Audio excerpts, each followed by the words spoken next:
Welcome back to our series on divine mercy. And in each episode, I've been using the FINCH acronym to talk about how to participate in the tremendous amount of graces that God is offering in His divine mercy devotion. So we've talked about the feast, image, novena, chaplet, and today we're going to be talking about the hour of great mercy, the hour of great mercy. Now the hour of great mercy is 3 p.m. This is the hour that Jesus died on the cross. There's that beautiful scene in Mel Gibson's The Passion of Christ, where the centurion, the Roman soldier, stabs and pierces the heart of Jesus with the lance, and then the blood and water gushed forth. And if you just remember watching the soldier just fall on his knees and just start receiving the love and mercy of God, that is when Jesus' heart and His divine mercy exploded out for the entire world. And every time from 3 to 4 p.m., we honor that. We're reminded of that. And Jesus promises very unique graces, particularly in this hour. This is what He has to say about the hour. He says, at 3 o'clock, implore my mercy, especially for sinners. And if only for a brief moment, immerse them in my passion, particularly my abandonment in the moment of agony. He says, this is the hour of great mercy. He says, in this hour, I'll refuse nothing to any soul that makes a request of me in virtue of my sorrowful passion. Again, another clear and powerful statement from Jesus. He's not dancing around the bush. He says, in this hour, I will refuse nothing to the soul that makes a request of me in virtue of my passion. He says, in this hour, you can obtain everything for yourselves and for others for the asking.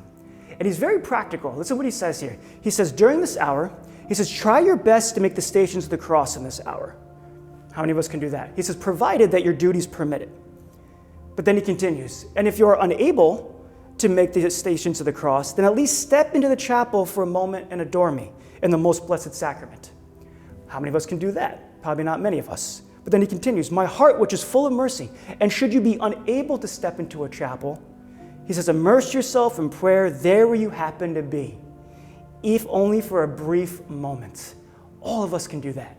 We could be driving in the car, we can be sitting in our office, we could be at home, if we're working from home, we can set that alarm, and we can just immerse ourselves in God's mercy for just a brief moment during that hour. Jesus also talks about that He wants you to call upon my mercy on behalf of sinners. He says, I desire their salvation. He says, when you say this prayer with a contrite heart and with faith on behalf of some sinner, I will grant them the grace of conversion. What a powerful promise. He says, I will give him the grace of conversion. And this is the prayer. O blood and water, which gushed forth from the heart of Jesus as a fountain of mercy for us, I trust in you. Think of all the people out there that you might be worried about who are very far from God. If we start praying that prayer during the hour of mercy, again, O blood and water, which gushed forth from the heart of Jesus as a fountain of mercy for us, I trust in you. He promises to give those people the grace of conversion.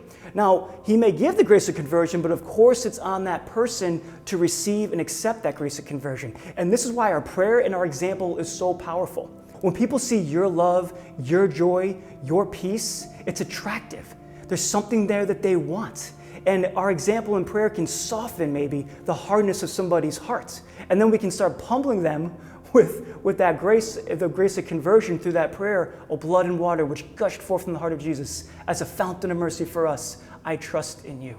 So I invite you, I encourage you, 3 p.m., set your alarm, and wherever you happen to be, immerse yourself in God's mercy. Bring your family, your friends, your loved ones, all your intentions to Jesus in that mercy, no matter where you happen to be. And beg Him, in virtue of your sorrowful passion, I beg for this, I beg for that. And then do that prayer for the grace of conversion of all of your loved ones. Thanks for watching.